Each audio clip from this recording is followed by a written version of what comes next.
Perjalanan Arka di Tanah Dayak. Matahari sudah lama bersembunyi di balik cakrawala, menelan cahaya terakhir dari langit Kalimantan yang luas. Arka, seorang surveyor muda dari Jakarta, memaksakan diri tetap fokus pada jalan di depannya. Setirnya terasa dingin dan licin, bukan karena AC mobilnya yang memang tidak berfungsi sempurna, melainkan karena keringat dingin yang membasahi telapak tangannya. Ia sudah mengemudi lebih dari 4 jam, jauh melampaui perkiraan 2 jam yang dijanjikan oleh rekan kerjanya. Sial, gerutunya, lagi-lagi. Hanya suara mesin mobil dan desau angin yang menjawab. Di luar sana, hutan tropis membentang tanpa batas, sebuah dinding hijau gelap yang sesekali diselingi siluet pohon-pohon raksasa yang tampak seperti penjaga purba. Udara di luar tebal, lembab, dan dipenuhi aroma tanah basah serta dedaunan yang membusuk. Aroma yang, entah mengapa, membangkitkan rasa cemas yang samar. GPS di ponselnya sudah lama mati. Sejak ia meninggalkan jalan utama 2 jam yang lalu, sinyal menghilang di telan rimbunnya hutan. Hanya petunjuk arah yang ia ingat dari peta kertas usang yang diberikan kepala cabang, seolah ia kembali ke zaman sebelum teknologi.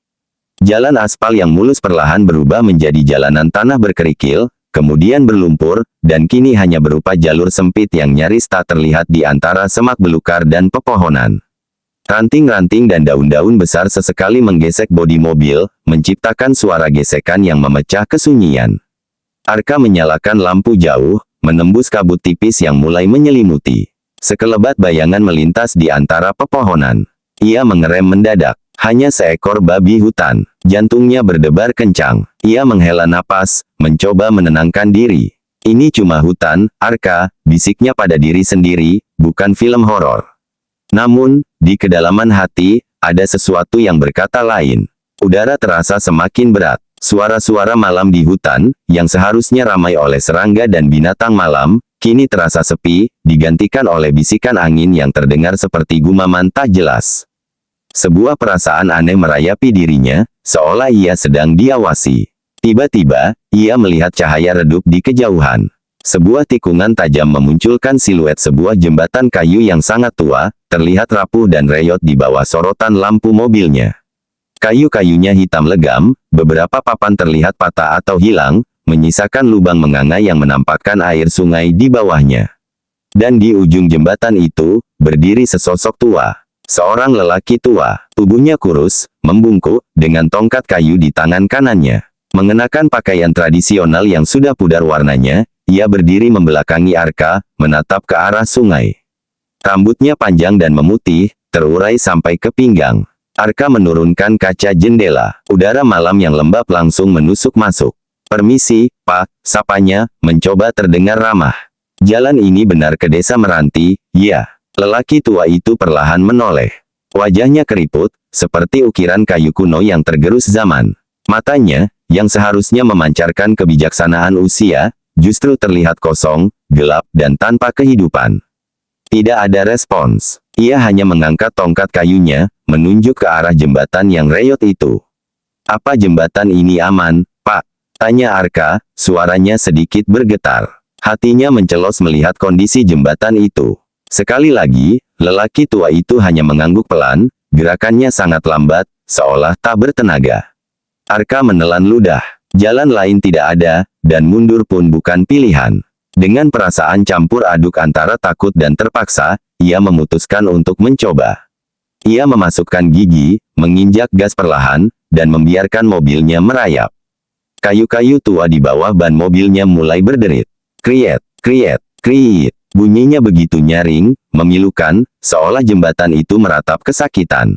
Setiap roda melewati satu papan, papan itu bergetar hebat, dan Arka bisa merasakan seluruh bodi mobilnya berguncang. Ia menahan napas.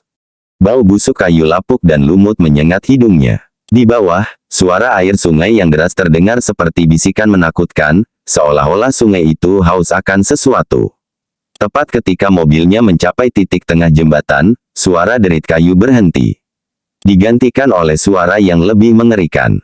Krek, krek, krek. Plung. Sesuatu yang besar jatuh ke dalam air di bawah jembatan.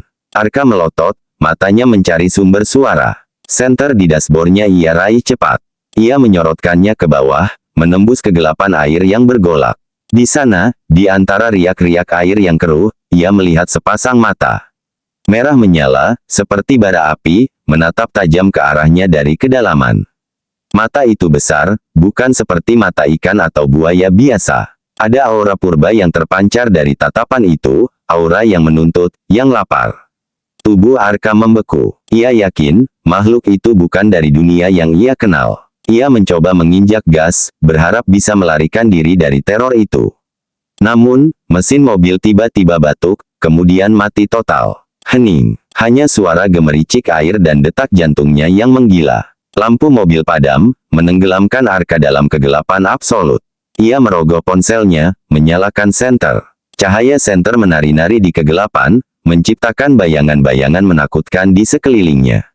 Ia melihat ke spion. Lelaki tua yang tadi berdiri di ujung jembatan sudah tidak ada. Yang ada hanyalah kegelapan pekat yang menelan segalanya, seolah jembatan itu adalah pintu gerbang menuju dimensi lain. Napasnya terengah-engah. Ia memutuskan untuk keluar dari mobil. Udara dingin malam langsung memeluknya. Kakinya gemetar saat ia melangkah di atas papan-papan jembatan yang terasa licin. Ia berjalan ke pinggir jembatan, menyorotkan senternya ke arah air. Mata merah itu sudah tidak ada. Hanya riak-riak kecil yang tersisa. Senter Arka menyorot ke sebuah batu besar di tepi sungai, di bawah jembatan. Sebuah batu yang dulunya mungkin digunakan sebagai fondasi, kini setengah tenggelam dalam lumpur. Di permukaannya, ia melihat ukiran yang aneh, seperti simbol kuno yang tidak pernah ia lihat sebelumnya.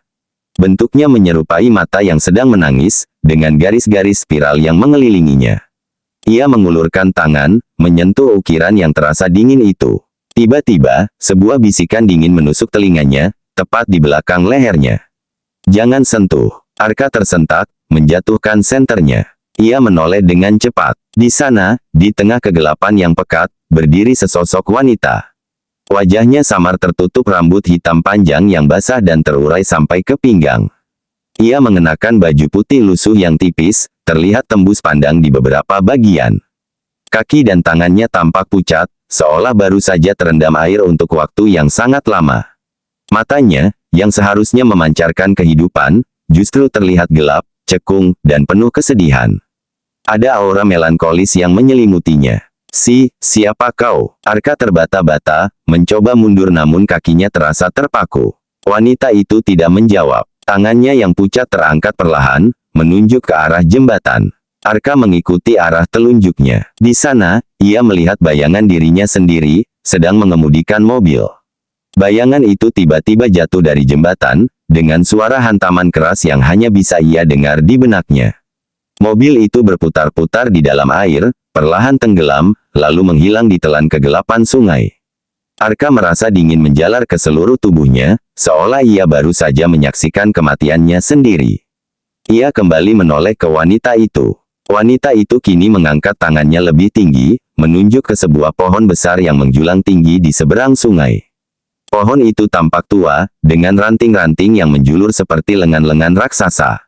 Di salah satu rantingnya, Arka melihat sebuah ayunan tua yang terbuat dari tali dan ban bekas, bergoyang-goyang sendiri, seolah-olah ada anak kecil yang baru saja turun dari sana. Ada tawa riang yang samar-samar terdengar, lalu menghilang di tiup angin. "Pergilah, jangan kembali," bisik wanita itu, suaranya sangat lirih, hampir tak terdengar, namun terasa menusuk ke tulang. Tubuhnya perlahan memudar, menjadi transparan, dan akhirnya menghilang di telan kabut malam. Hanya aroma melati yang samar tertinggal di udara. Arka berlari kembali ke mobilnya. Dengan tangan gemetar, ia mencoba menyalakan mesin. Kali ini, mesin itu menyala dengan sekali sentuhan. Ia segera menginjak gas, membiarkan mobilnya melaju kencang melewati jembatan itu. Ia tidak menoleh ke belakang, tidak ingin melihat apa yang ada di sana, tidak ingin menguji keberuntungan lagi. Ia terus melaju, tak peduli lagi dengan jalanan yang bergelombang. Beberapa menit kemudian, ia melihat cahaya lampu dari kejauhan. Sebuah pelang kayu usang bertuliskan, "Selamat datang di Desa Meranti," muncul di depannya. Ia menghela napas lega yang begitu dalam hingga paru-parunya terasa nyeri. Pagi harinya, setelah istirahat sebentar di rumah warga, Arka langsung mencari kepala desa.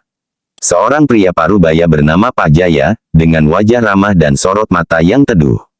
"Pak, Tadi malam saya melewati jembatan tua di dekat sungai sebelum masuk desa ini. Arka memulai ceritanya, suaranya masih sedikit bergetar. Ia menceritakan semua kejadian aneh yang ia alami, dari lelaki tua, mata merah di sungai, hingga wanita yang memperingatkannya. Pak Jaya mendengarkan dengan saksama, sesekali mengangguk. Setelah Arka selesai bercerita, Pak Jaya menghela napas panjang. Nak Arka, jembatan yang kau maksud itu adalah jembatan keramat. Pak Jaya memulai, suaranya rendah dan penuh makna. Sudah lama jembatan itu tidak kami pakai, apalagi dilewati kendaraan. Jembatan itu adalah saksi bisu sebuah tragedi besar bertahun-tahun yang lalu. Kala itu, hujan sangat deras, air sungai meluap. Seorang ayah dan putrinya, warga desa kami, sedang menyeberang. Tiba-tiba, jembatan itu roboh.